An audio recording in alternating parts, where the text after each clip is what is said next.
Good evening, this is Mae Brussell. The title of this one-hour broadcast is World Watchers. It is program number 784, December the 15th, 1986. There are always new listeners to these broadcasts, and sometimes the names aren't as familiar to you as they are to longtime listeners, or maybe you've never heard them at all. I don't expect you to remember every name I use on a broadcast, but hang in with the general idea or the overview.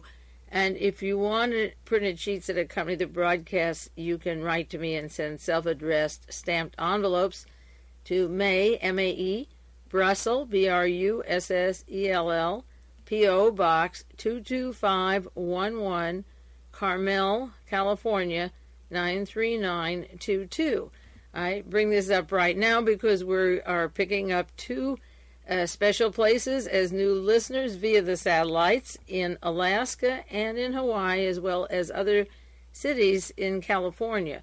So hang in there, you new listeners, and just get the gist of this. I've been on the air 16 years, and I've done 23 years research, and flow with it as it goes and pick up what you can and fill in the pieces as time goes on.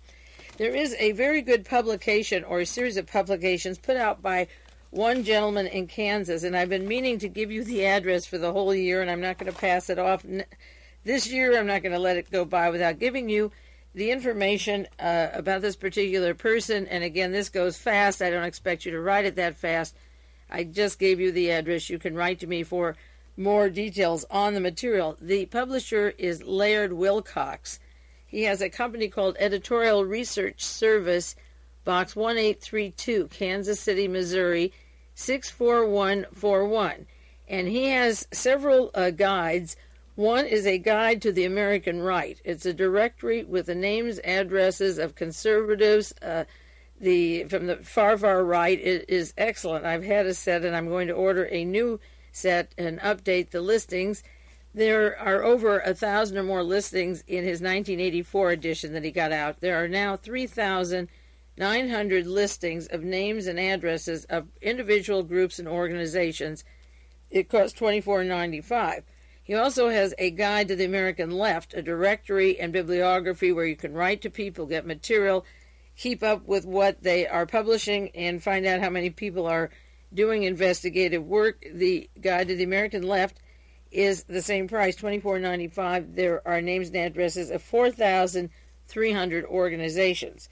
There's a guide to the American occult where he lists 2,500 people. When he got out his last list in 1984, there were 400. That's $19.95. And then he has the Wilcox Report, which is a newsletter, 10 issues.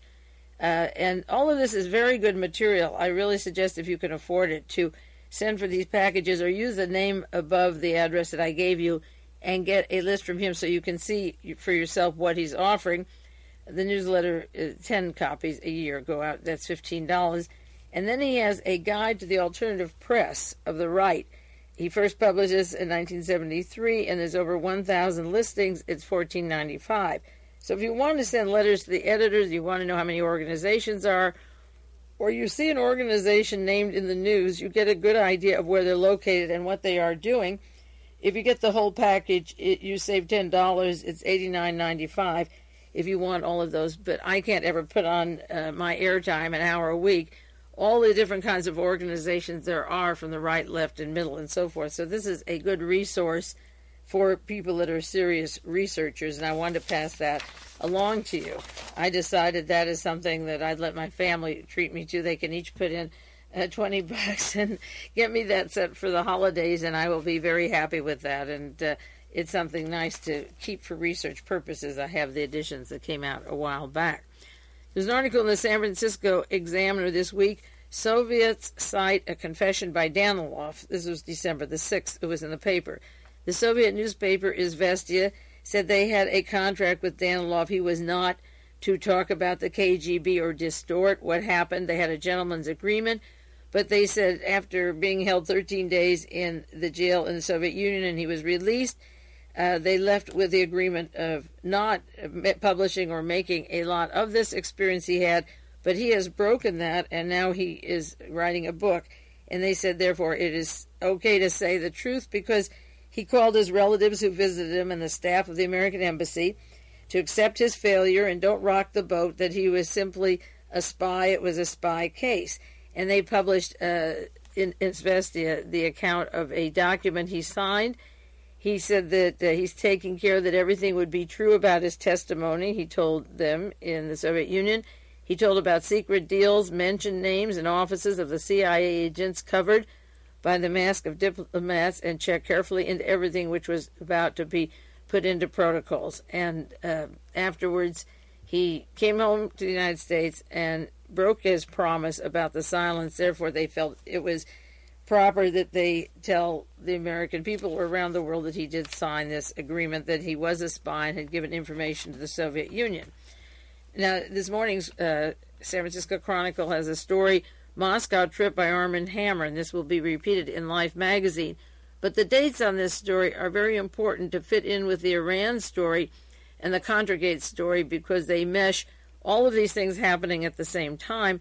And Arm & Hammer said that when Danilov was arrested on August the 30th, he went right to the White House to see Ronald Reagan, and September the 21st, 21 days later, and he arrived in Moscow on September the 23rd, and he had Danilov released by September the 29th. And I'm sure that they didn't want Danilov to be like the CIA station chief in Lebanon, who would tell more and more, and the urgency was taken care of immediately. And then, of course, Ronald Reagan was forced to go to Iceland to speak to Gorbachev himself with what was supposed to be a summit, but had nothing to do with arms, and the secrets of what was said have never really been told. Richard Reeves had a story, an article, he writes columns, syndicated from Belgium this past week, the imperial foreign policy, and he suggests that this story of Irangate isn't like Watergate. Watergate wasn't as bad as this. Watergate was politics. This is policy. The Reagan administration's secret arm deals were a calculated attempt to separate American foreign policy from the inconvenient and contradictory pressures of democracy. And the Reagan Revolution is entirely a Reagan Revolution. There is an article in U.S. News World Report by Colonel Harry G. Summers, Jr., reprinted in the San Jose Mercury, titled A German General Staff in the White House Basement. And this is the way the article reads. What is highly dangerous, wrote Karl von Clausewitz 150 years ago, is to let any soldier at all but the commander-in-chief exert influence in the cabinet. He was writing as if he were warning about Vice Admiral John Poindexter, Lieutenant Colonel Oliver North as case in point. Revelations of their secret operations have led to the cry that the National Security Council has run amok. And again, interjecting, I have said they have run amok for 40 years, but they really got caught this time on a lot of different places all at the same time. This Colonel Summers,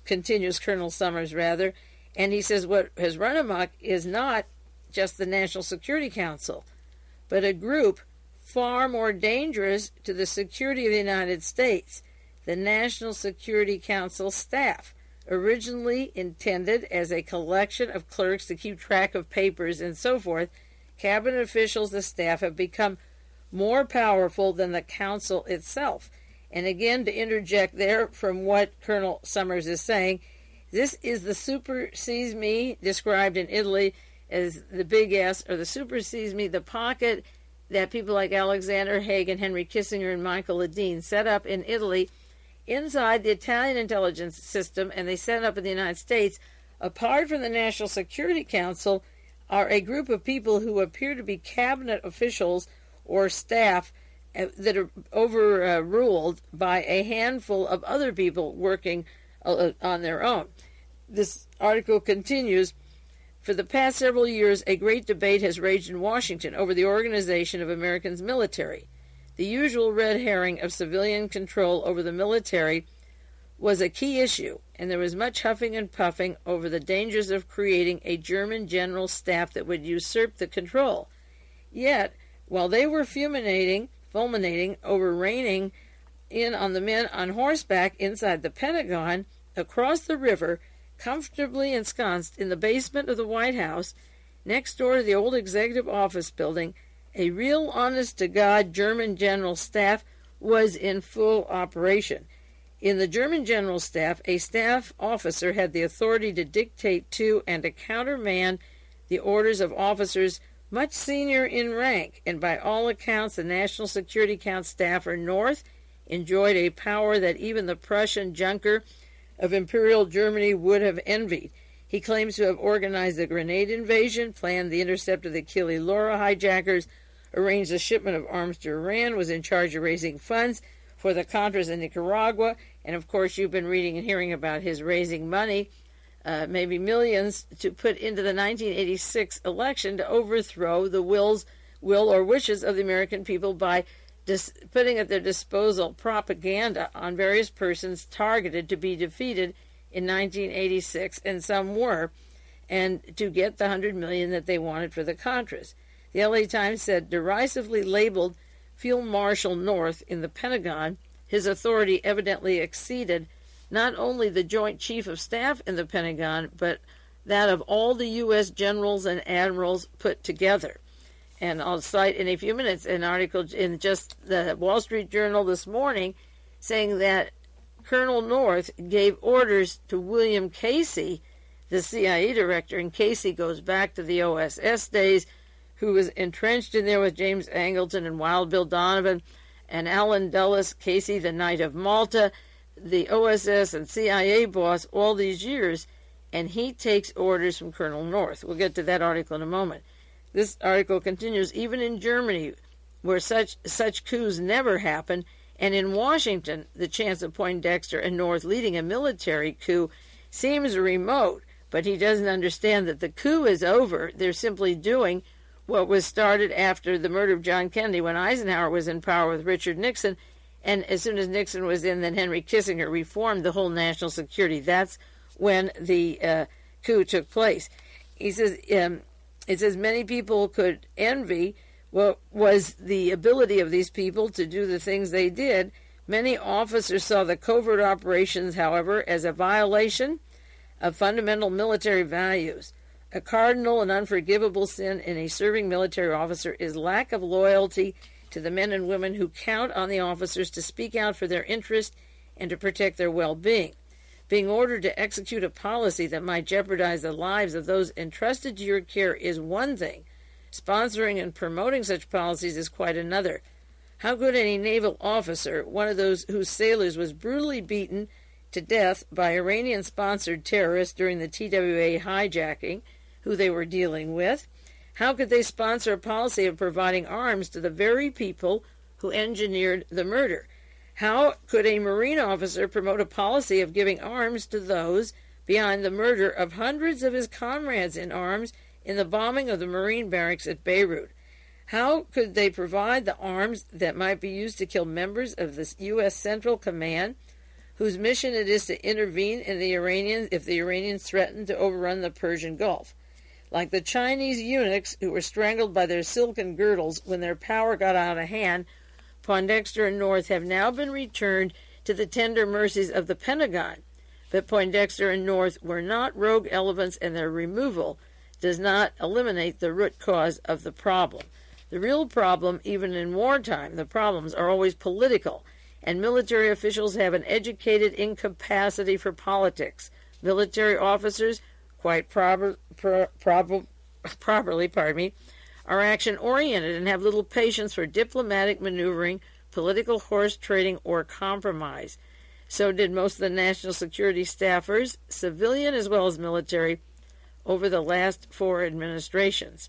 The action-oriented is one source of their influence, and these 4 administrations, of course, are ever since John Kennedy was murdered. This action orientation is one source of their influence. Unlike the bureaucracy, they get things done rapidly.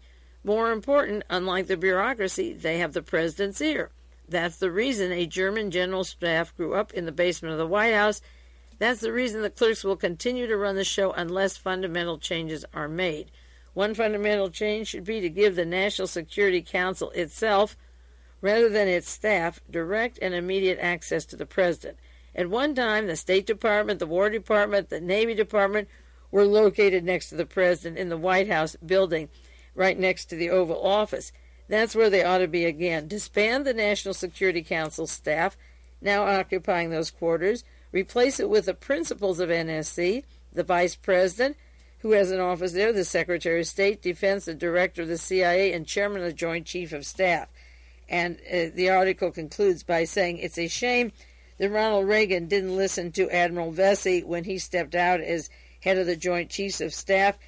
General John Vesey, chairman of the Joint Chiefs, said, just as on the wartime battlefield, on this peacetime battlefield of international geopolitical military operations and day-to-day politics, you have to think through second and third order effects.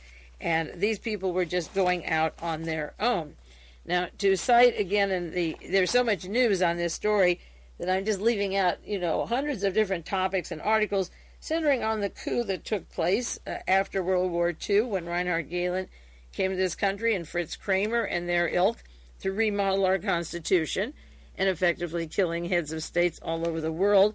Now that these people are visible, the very persons I've been talking about on the air for 16 years, I selected those particular articles and a few more besides to just show you that various writers are catching on to the dangers that we have. I was talking to Don Freed yesterday on the telephone, and he wrote such fantastic books and plays about fascism. He understands fascism perfectly, and he said this is the 7 Days in May gang. Now, the Wall Street Journal has a story today. North is said to have told the CIA of Iran-Contra links in early October. And the gist of this article in Wall Street Journal, December the 15th, is very, very, very important.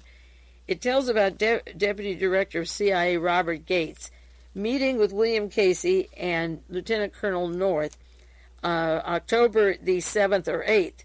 Now, Gates was put in as deputy under Casey through a military coup type of operation where Mr. McMahon resigned from the agency the first of this year, and I'll go into the details of the politics of the CIA.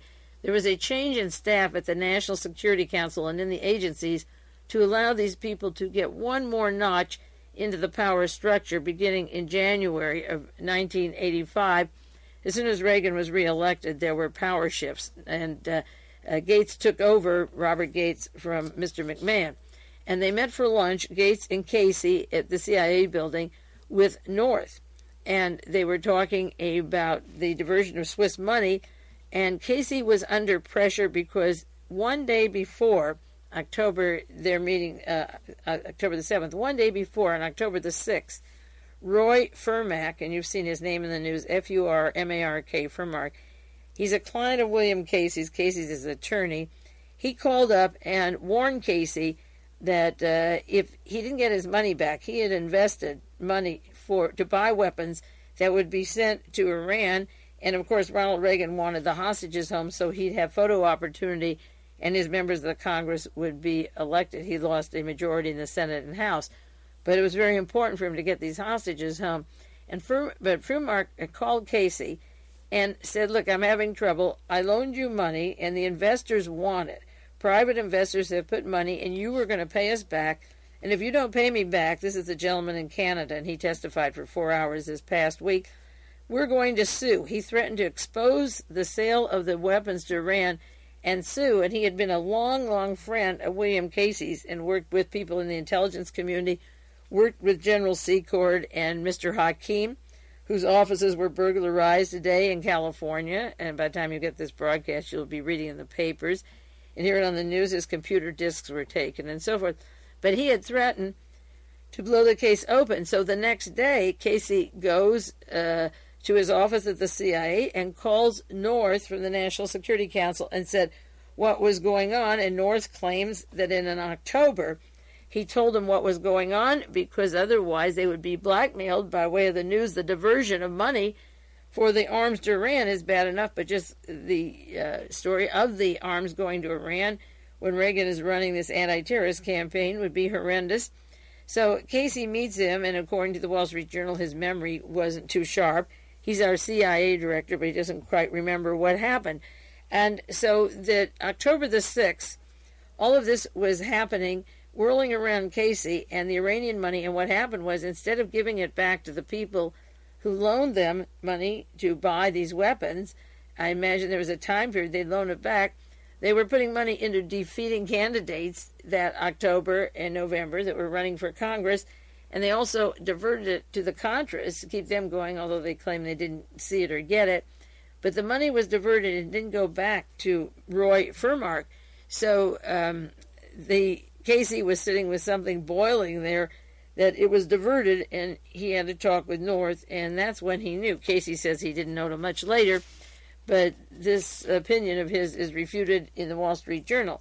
Now, these dates of October the 6th, 7th, and 8th indicate the kind of pressure that was under William Casey, and who else knew about it, because Danilov came home the end of September. So it was only 1 week after Danilov was home, and Arm & Hammer had gone fast to get him out of Russia.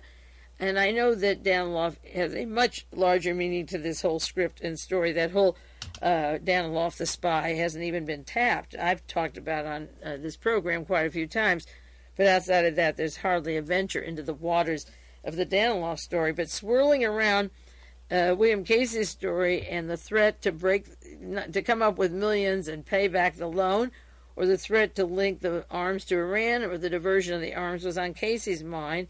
And also on their mind at that time was to bring home Danilov, and Arm & Hammer did that for them. And then the president, within 2 weeks, had to meet Gorbachev at the summit. And so from Canada and Khashoggi, whose internationalist homes are everywhere, Saudi Arabia and Switzerland and so forth, from all these different areas, the CIA, the White House, the national security, this little private army, this pocket of army, weren't paying their debts properly, and they were almost in big, big trouble. And then later it turned out they were in trouble. Now, the Washington Post has a story December the 8th titled Counterterrorism Bypassed on Iranian Deal, Counterterrorism Group. And there was a group in the FBI that worked with Mr. North. There was a team that was working on counterterrorism. And again, this little pocket of people that I've mentioned last week and the week before have been literally managing or controlling who's going to get seats to Congress, what we're going to do, foreign policy, who gets money for freedom fighters, how we conduct wars, how we invade Grenada, practice for Nicaragua, and so forth. There is a small group. Now, the Washington Post story is by Walter Pincus. He said Ronald Reagan and his top advisors failed to tell their own secret interagency counterterrorist group they were selling arms to Iran. So this is a little handful of top people who didn't even tell their own interagency of counterterrorism they're selling to Iran. The effort then was to release the hostages, they said, of course. The counterterrorism group operated under a 1984 presidential intelligence finding. It was updated this year. It authorized covert actions to free hostages and prevent terrorism. These findings, which were reviewed by appropriate agencies, shared secretly with the White House, the Senate Intelligence, it permitted meetings to enlist the help of foreign governments, middlemen, and use any covert actions necessary to free a hostage. The findings did not permit the transfer of arms to Iran, only covert action to get the hostages. Despite their opposition of the teams around him, George Shultz and Caspar Weinberger, Reagan proceeded to authorize the sale of arms under another secret intelligence finding the White House had signed January 17th without Shultz even knowing it. So Reagan gets a piece of paper and signs it and then doesn't tell the Defense Department or the CIA. So North and that team are writing their own rules to the game as they go along. The president also ordered CIA Director William Casey not to inform Congress of the particular findings, which we've gone into before. Although the interagency counterterrorism group met weekly in the White House to map plans to prevent terrorist acts and discuss the status of American hostages, Lieutenant Colonel North, the National Security Council representative, never discussed the Iran arms with any of his colleagues, according to sources. Now, Reagan knew, and that team inside, like Poindexter, McFarlane, the former National Security Advisor, did also. And this article goes on that he may have hinted to some of the top terrorism officials from the Defense Department, the Joint Chiefs of CIA, Justice, and FBI, but only hinted. Members of the interagency group did learn, without being told officially, that arms had gone to Iran before September release of Weir, Reverend Benjamin Weir. In July, they picked up information of some more arms traveling over to Iran, and there was nothing in these papers that allowed for arms to be sent to these countries, only covert actions, but not arming these countries. And it goes into how hostage David Jacobson was released and the transfer of arms. And Mr. Casey left the agencies on their own. He sort of turned the other way. And the New York Times article, as I say, I should give you the exact quotation, that William Casey takes orders from Mr. North. That was the December 15th today. It said that Mr. Casey and Mr. Gates, that's the deputy of CIA under him, Gates testified this week. In his testimony, it remains uncertain how specific Lieutenant Colonel North was of the October luncheon they had together. North was at the October luncheon where he talked about the fact of the transferring of money down to the Contras from Iran. Critics of the CIA director argued that he followed a calculated pattern to remove himself from knowledge of what the former National Security Council staff member was doing, that's Mr. McFarlane. Mr. Casey has cast himself as taking orders, in some cases from the lieutenant colonel. More generally within the CIA, operatives are vague, but Casey describes himself as taking orders from Lieutenant Colonel North, and that is the way the coup of the colonels is operating, where even he is put into a secondary position. Now, this article from the Washington Post says, when the Iranians publicized McFarlane's mission to Tehran, first through a Beirut magazine and next day in a speech by Hashemi Rafsanjani, Speaker of the Iranian Parliament, government experts outside the CIA read it as signaling the end of secret negotiations. The White House, however, with Casey's encouragement, according to congressional sources, promoted the idea that the operations would continue. The Tehran contacts would be open, and he told reporters they would continue as they did before. Casey was faulted by some Senate Intelligence Committee for not pointing out to the White House or pointing out the potential dangers of the operation. Casey should have told the President of the United States, but the gist of this article is that even within the national security, they kept people from each other, and that the orders or directives the President wrote for the convenience of a handful of people that scouted around the world doing these things were not for the agencies that were set up.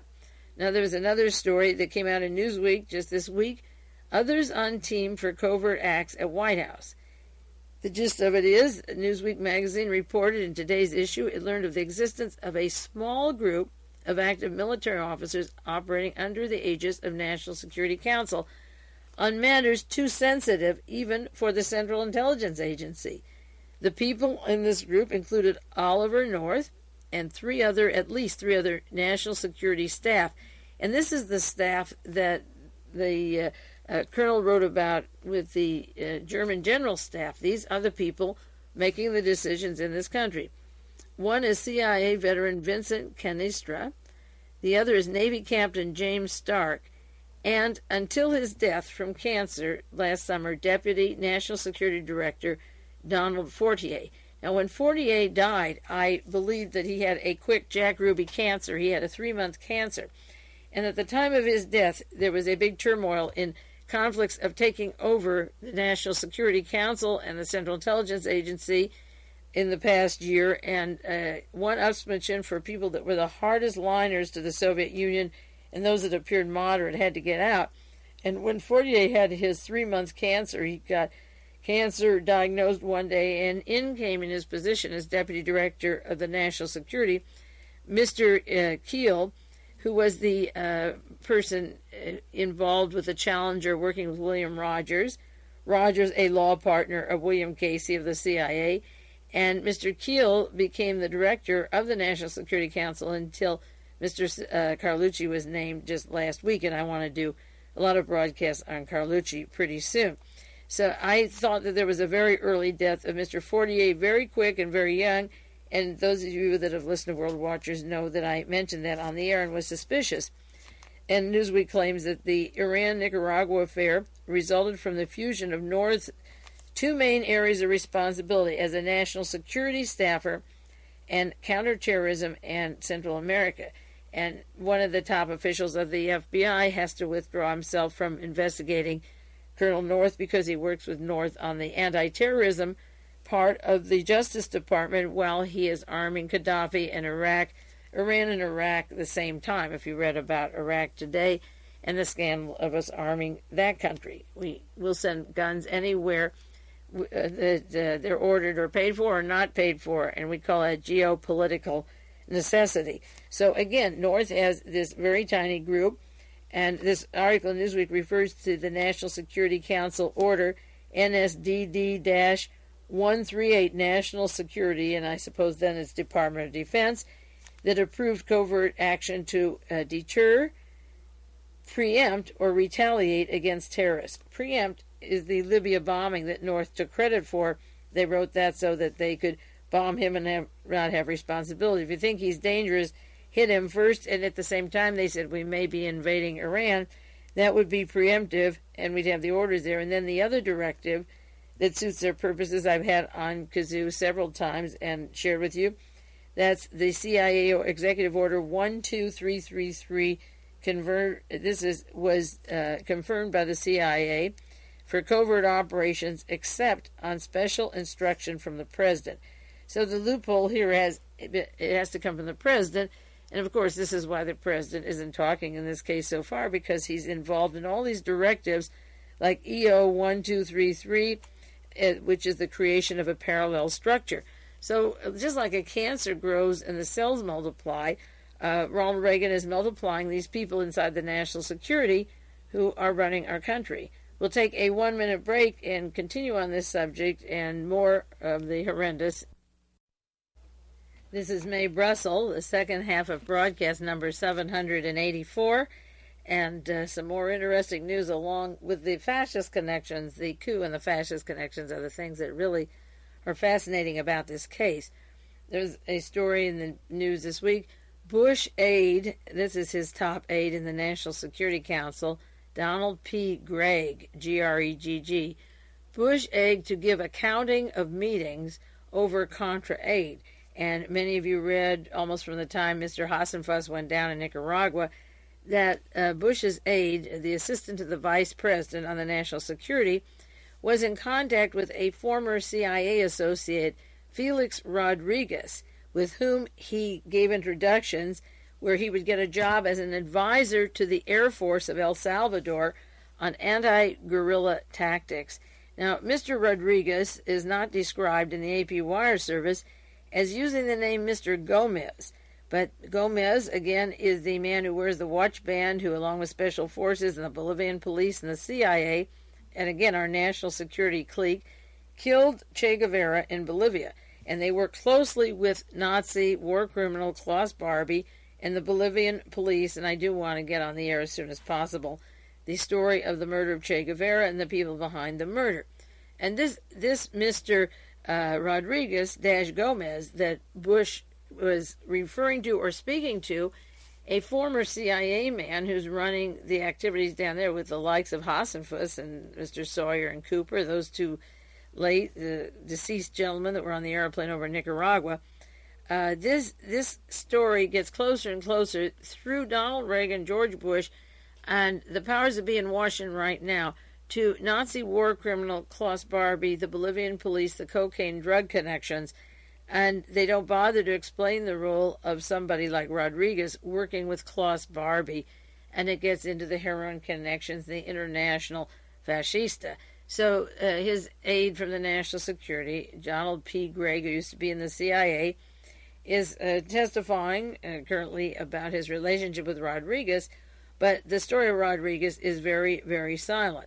This one article said Bush aides previously said that all contacts between the vice president's office and Rodriguez dealt with El Salvador, not Nicaragua. In interviews with the New York Times and the Washington Post, Gregg said that after receiving a telephone call from Rodriguez Gomez about Contra aid, he set up a meeting for Rodriguez with the CIA, the Pentagon, the State Department officials around August the 12th. So Mr. Gomez Rodriguez meets with the Pentagon, the CIA, and the State Department, the fellow who not only killed Che Guevara and brags about it, along with another team, and it was not a nice murder. We'll go into the details of that so you can see how these freedom fighters operate, but he works directly with and connected to Klaus Barbie in Bolivia, because Barbie was part and parcel of that murder along with our intelligence community.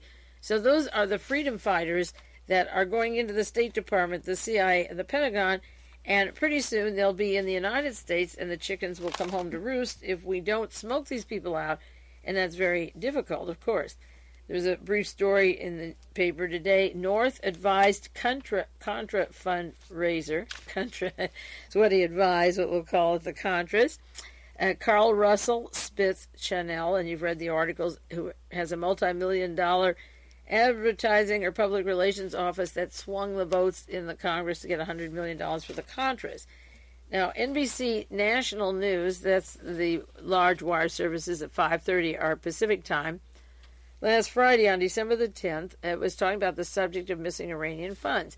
And this is one of the biggest scandals of this entire story that's coming out, because illegally breaking an arms embargo and sending weapons to Iran, which can't be justified, is bad. Using military assistance and money out of the National Security Council on down to our generals and admirals to the Contras when it wasn't allowed against those votes is bad. But trying to overthrow and successfully putting in an eventual Congress, it'll be typical of Hitler's Germany in 1933, where then the Fuhrer can get everything he wants. Lieutenant Colonel North is now linked to affecting the American electoral process through his speeches, through his arrangements, interviews, and funds, possible funds, millions of dollars that were supposed to go to the Contras or pay a debt back in Canada were being used for 1986 elections. Getting back to the NBC National News, 5:30, December the 10th, they were talking about the missing funds, and about $12 million that was paid back to the United States, but other money was siphoned off, and the question was who controlled it and where did it go? And then the newscast said the Lieutenant Colonel North had a point man in the White House who directed campaigns against politicians affecting the USA. There were advisors, public relations men, advising on campaigns, GOP critics. They interfered with local campaigns, political campaigns, against candidates who opposed the Contra, and also I heard on the radio against candidates who opposed the Star Wars. North gave information to advertising campaigns out of the National Security Council. He interfered with political candidates. He directed the Contras with funds from an organization called National Endowment for Preservation of Liberty, under a gentleman named Carl Spence, who spent about $300,000 for TV ads, and under Robert Goodman, who arranged ads for the conservative foundations, $1 million into speech funds and star attractions, and one of those persons who was defeated in the primary, who was targeted because of his anti-Contra feelings, was Representative Michael Barnes of Maryland. He was a target of these campaigns, and the money went to Mr. Chanell, who works closely with Lieutenant Colonel Oliver North, and Chanell funds millions of dollars. He has millions of dollars to put into organizations that affect politics. Now, that was the 5:30 news on Friday. At 10 o'clock at night, NBC News, but this time the local news, not the whole national news, there was a commentator there, Evan White, his name is, and it was regarding, again, the domestic elections and Lieutenant Colonel Oliver North. And they went on to say, or he went on to say, that they were using profit from Iranian sales for inside the United States, or were possibly diverting it to politics because hundreds of millions were being used in 1986 elections. And Mr. White said, the funds went to a company called the National Endowment for the Preservation of Liberty, which is what they had on the NBC Nightly News at 5:30. But then he went on to say this represents a diversion of profits from arms sales. It points to the diversion for domestic purposes. They made TV commercials. They spent $3.5 million on that.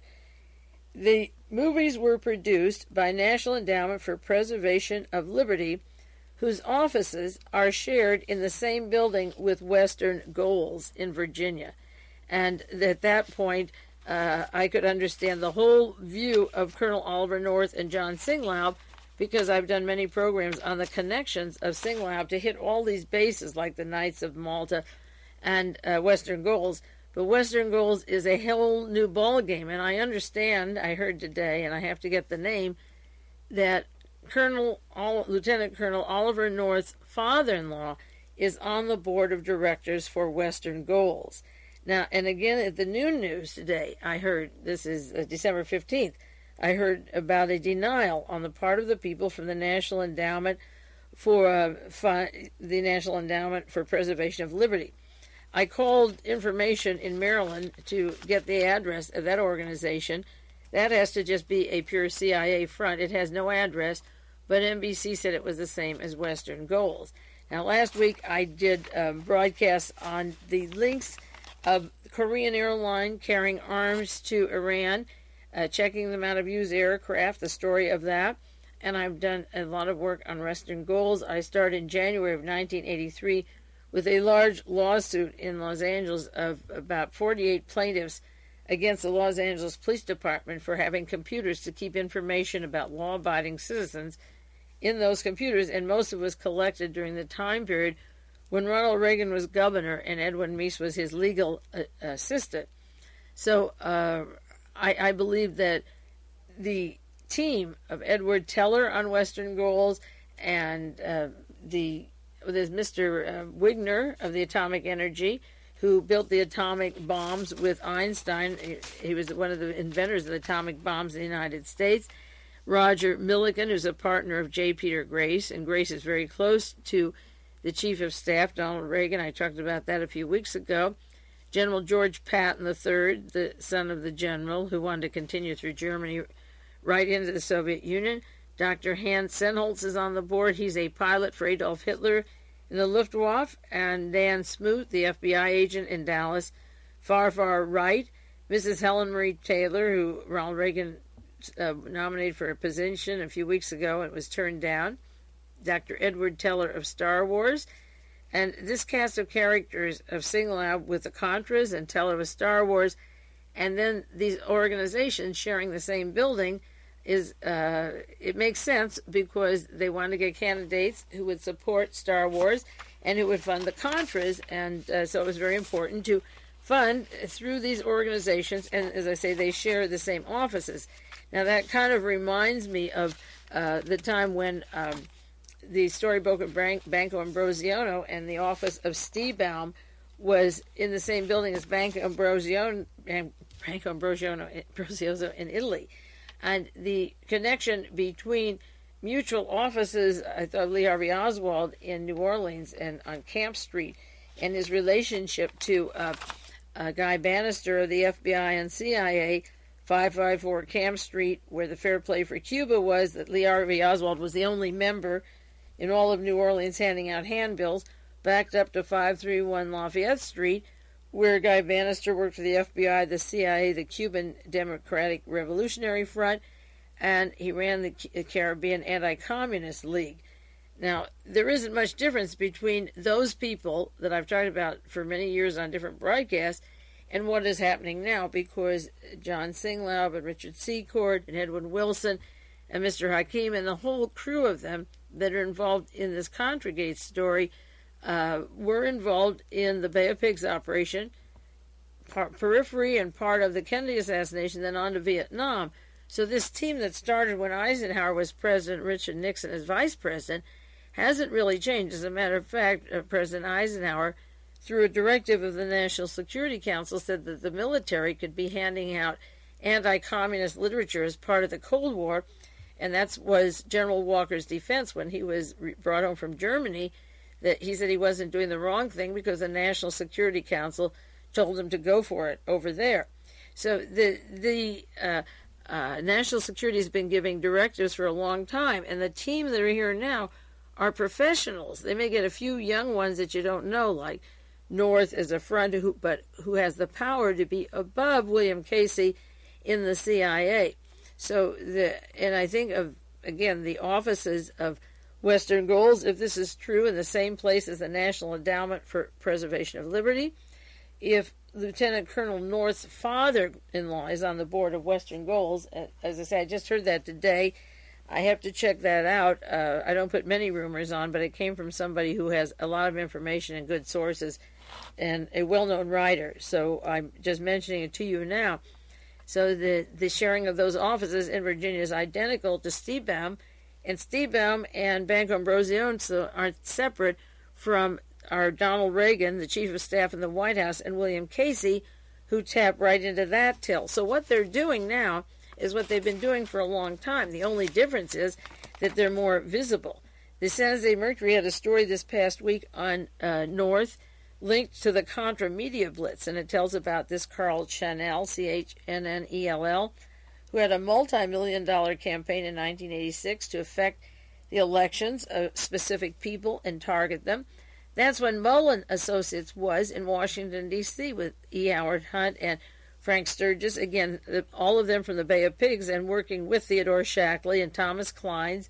This same group have worked together ever since John Kennedy was murdered and took over the operations in Southeast Asia and now want to take Central America and the United States as their last battleground where they can come home and overthrow this country. The lobbying campaign was tremendous, millions of dollars, and Chanell, he was former member of the National Conservative Political Action Committee, and he claims he spent $7 million for TV spots to break 13 to 15 persons, and he worked with a man named Richard Miller, who used to formerly be one of the high officials of AID, Agency for International Development. And AID is a great CIA front that comes in after disasters and earthquakes and floods and rebuilds countries and then sets its agencies and spies at the time of famine and so forth. Their aiding is helping the American corporations. AID is to help Wall Street control these countries. And the connection of the funnel of money to the politics of 1986 is just really beginning to break. That is the most scandalous thing, and I think that Representative Michael Barnes should ask for a new election in Maryland based upon the fact that these millions of dollars were spent as a propaganda tool that may not, in fact, represent his real intentions or what he thinks about Castro or the Contras. He's against aiding the Contras, but he may have an intelligent reason why, and these people are like bulldogs just tearing everything down and affecting our minds. And one of the things that Admiral Poindexter bragged about was his Department of Disinformation. And so with this information, you get votes that are based not upon facts but propaganda. Now, there's some very serious people being lost to these cases. This always follows. And I want to mention a few of them, just run them off. Some I'll do more detail later, next week or so forth, but begin to add up some of these scenes. An important witness was found dead in Brooklyn just recently, December the 3rd. This came over the wire service in the New York Times. December 3rd, 1986, a defendant in the Pizza Connection drug trial who was reported missing was found in a plastic bag behind the garbage in Brooklyn. Gaetano Mazzara of New Jersey. He was out on $1.5 million bail. He's a defendant in that huge mafia ring that distributes drugs and launders money. And one of the places they laundered through was Merrill Lynch, and this is in the court records and crime reports in 1980, just before he became Secretary of the Treasury, Donald Reagan. The profits from this pizza money went into his organization, a good hunk of them. Mr. Mazzara was standing trial with other defendants. He was a primary witness or a person to be judged as either guilty or innocent, but he was gunned down, and it's a very important thing because that trial does link to E.F. Hutton and to the White House. And E.F. Hutton now, I understand, has been taken over by Merrill Lynch, which is Henry Kissinger's firm, the Shearson Lehman American Express, and so forth. So that a primary witness in that case that links to the current director, the National Security Chief of Staff in the White House. That person was sledgehammered on the head this past week. Then you saw another article, key witness in Contra arms case found dead. A key federal witness in a government investigation of the Nicaragua Contra movement was found dead Saturday. An apparent overdose, no foul play immediately, of course. Stephen Carr. Now, his name, it is not a household word on the West Coast, but Ted Rubenstein has been sending newspapers or cutting them. He doesn't send them. He reads the newspapers and shares them with me and with David. And so we put them on the air, David Emery and Nip Tuck, and he's very generous in giving us facts about these drug trials particularly. And this has to do with a witness who had claimed that drugs from Nicaragua were coming into the United States, and he actually is a primary witness in the investigation of arms trafficking from Florida to the Nicaragua Contra rebels. And this is the Christic Institute, I've mentioned, has a lawsuit, multi-million-dollar lawsuit, coming up with murder, attempted murder, gun running, and narcotics traffic by the Contras that's taking place out of El Salvador on a farm that I've mentioned for the last few weeks that has direct links to the National Security Council. And Carr is a very important person. He was released from Naples, Florida last month. He served time for a probation violation. He wasn't protected. He was about to participate in some more hearings. There's a major trial coming up, and he was killed in Los Angeles, which is a good place because the coroners there work very closely with the police teams, and it's hard to effect a real good, honest autopsy in the city of Los Angeles. There are so many unanswered questions to murders, assassinations in Los Angeles, probably in other cities, but it's more prominent there, the people that get killed there. There's an article that came out in the B'nai Messenger called Skullduggery in Arms Deal, and this was November 21st. It said the disclosure of Reagan administration recently that it approved covert shipments to Iran has a lot of effect on a prosecution of 17 defendants, 4 Israelis, one of them is a general charged with sending arms to Iran. And this is a very, very important case because the attorney to Mr. Khashoggi, who's sending arms for Ronald Reagan, his attorney was arrested for sending to Iran, doing just exactly the same things we're doing. One of them is Sam Evans. And this is the case that involves Mr. Cutter and Dash Sishola. He works with the mafia. He works with the intelligence community. He's going to Iran with Khashoggi. He's a very, very important person, this Mr. Cutter. And in this case, they also said that they thought the deal was approved by George Bush. His name comes up in the records and trials. And one of the main witnesses to this case is Cyrus Hashemi, who died in London last July. And William Kunstler has asked for him to be exhumed. They said he had been cremated in London, and it turned out he's buried in New Jersey. And Hashemi was murdered in July, and that case is cooking now and is very important, tied into all the convoluted aspects of this particular place. Also involved with that trial, there's an article in the LA Times, and a person who was arrested, his name is Mr. Minardos, M-I-N-A-R-D-O-S, 54, he's from Beverly Hills, California, 54 years old, and he's one of 13 accused of plotting to ship $2 billion worth of arms to Iran, and he's asking for the ambassador to Italy, Mr. Robb, to speak at his trial because he claims that they worked with or had permission from the ambassador of Italy, and again, the various people involved in this case have brought up that name over and over again, and he's very close to the insiders of the intelligence community, and they want him to testify, Ambassador Maxwell Robb from Italy. And also there's stories about Mr. Craxi, the Prime Minister of Italy, who was involved with P2, shipping arms to Iran along with Ronald Reagan. And this LA Times article said Cyrus Hashemi, who died reportedly of leukemia, but the story, according to his brother, is that he was murdered. And also Ted Rubenstein got us an article from the London Observer. I take the London Sunday Times, called Mystery Death of a U.S. Fixer, and it's about Dr. Cyrus Hashemi, described as the largest arms conspiracy trial in American history. He was involved in that. And his brother has said, his brother Muhammad Ali Hashemi has said, I know my brother was murdered, and he will search all over the world for him, that there are a lot of people that wanted him dead because of the work he was doing. And so there have been many articles about Hashemi. So those are just 3 particular people that were murdered. Then the LA Times has this fascinating account, and I do want to get into that. Roy Furmark, the fellow that was literally blackmailing Casey, give me the money or I'm going to talk and sue. The LA Times had an article this week about the background of Furmark. I mean, really, one of these 007 sagas, and with details of his crazy connections in life. And William Casey, the CIA director, is also his attorney, and it tells how he was in the oil and gas business, and he was in trouble in 1982, 83, or 84 with the largest bankruptcy of its kind in Canada, about $50 million. And the article says the court records show that Furmark was Also a ranking officer in several other companies owned by John M. Shaheen, a flamboyant New York financier and oil man who died November 1985. This is just before the beginning of this tumultuous 1986 year. Shaheen worked with Casey in World War II in the offices of Strategic Service, and when he got tangled with Mr. Furmark in this very expensive deal, they were partners, Shaheen, Furmark, and 3 other individuals, and they were sued by 3 companies for more than $51 million. He conveniently died.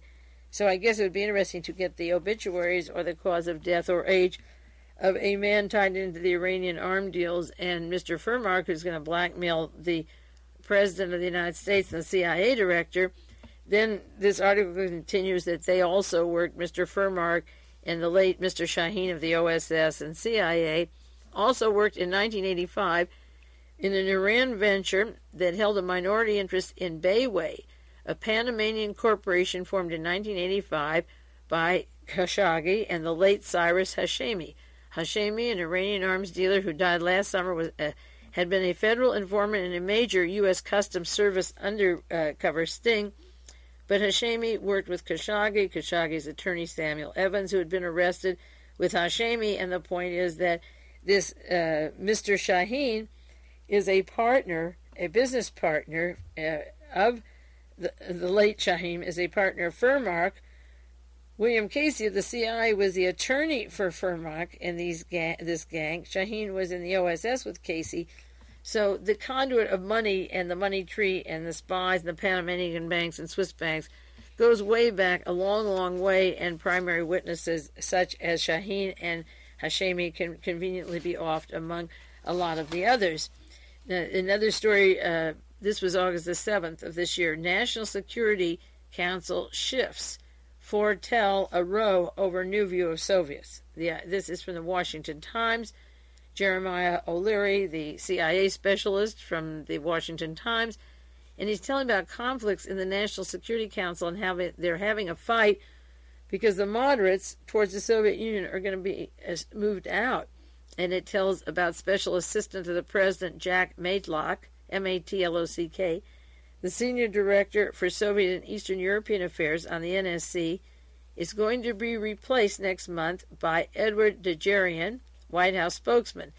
The move is expected to set off a major power struggle between hardline conservatives and pragmatists within the administration as more conservative elements watch closely where Mr. Matlock ends after he's fired. He's 56 years old. He's an expert on the Soviet Union, former charge d'affaires at the U.S. Embassy in Moscow, highly regarded in the Reagan administration, and so forth, but they want to get in hardliners. Then it says there's speculation that Mr. Matlock may be on the list of candidates temporarily to take over the job of ailing Deputy National Security Advisor Donald Fortier. He has been sidelined since May with cancer and is now undergoing chemotherapy. This was August, and he died right after this article was written, and the prognosis for him was poor. He got sick very quickly. Then the article says another well-known official on the short list for acting deputy director of NSC is Alton Keel, a former official of the OMB, an aide to former Texas Senator John Tower. Keel was the liaison of the NSC to William Rogers while he investigated the Challenger. William Rogers is law partner to William Casey, and Keel, the liaison, was the former aide to Senator John Tower, who's now been hired to investigate the National Security Council. And the article said Mr. Keel served as executive director of the Rogers Commission, and Rogers is the law partner of William Casey, which investigated the Challenger shuttle disaster. So the Western goals and North and SINGLAUB, I believe, in the NSC goes directly to the downing of the Korean airline for military purposes and for getting rid of Larry McDonald at the same time.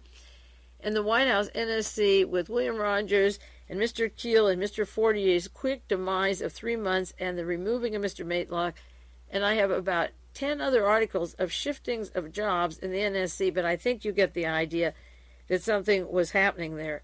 The article concludes the NSC has been getting by with 2 Poindexter aides, and keep in mind Poindexter of disinformation in Libya and all the various things. He quickly resigned last week. They get by, this is August 86, with 2 aides filling in during Mr. Fortier's illness, and as I say, he would be dead a week after this. They are Peter Rodman, former aide to former Secretary of State Henry Kissinger, now in charge of policy planning in the NSC, and Rodney McDaniel, a former Navy captain who is executive secretary of the NSC staff. Now, besides Mr. Tower investigating the National Security Council for Ronald Reagan, he has Mr. Scowcroft as one of those are 2 of the 3-member team. Scowcroft is vice president on the board of Kissinger Associates, and Peter Rodman took Fortier's place, and he was an aide to former Secretary of State Henry Kissinger. And the National Security Council, the special operations that Henry Kissinger set up, the Super-SISMI, the secret team, and hopefully next week or the week after I'm going back to Kissinger and Haig and Fritz Kramer and the National Security and chart out these names and people with Tower and their aides, and John Lehman was part of the Kissinger Associates and so forth, close to him, and Lehman's part of the Northrop organization that works with Khashoggi. What you have here in the news these last months are the breakdown of certain people replacing other people, and all working as a very, very close team that has affected our elections for a long, long time. Now, there is one other death that I want to continue along the line of those that have been killed. His name is Adler Barry Seal. He was gunned down in Louisiana. He was murdered in Baton Rouge February the 19th. He's a primary witness, or would have been, to the narcotics traffic of the Contras into the United States, and worked with persons in the intelligence community, the drug enforcement. I can't do justice to his story except to tell you that it would take hours, and I will detail it, I promise. I won't put that off next week, and we will add up each week or days how often people are killed, how many offices are broken into. They're desperately trying to keep the lid on this story. This happened after Watergate. There were 30 deaths, murders, within a year or two immediately after the Watergate arrest that I wrote about, and they're interesting to see how each of these fell. This is Mae Brussell. I'll be back with you next week to continue along these lines, and for those of you who I won't be contacting between now Christmas and Hanukkah, have really good holidays, and we'll be back together to follow these inquiries wherever they lead in the weeks to come.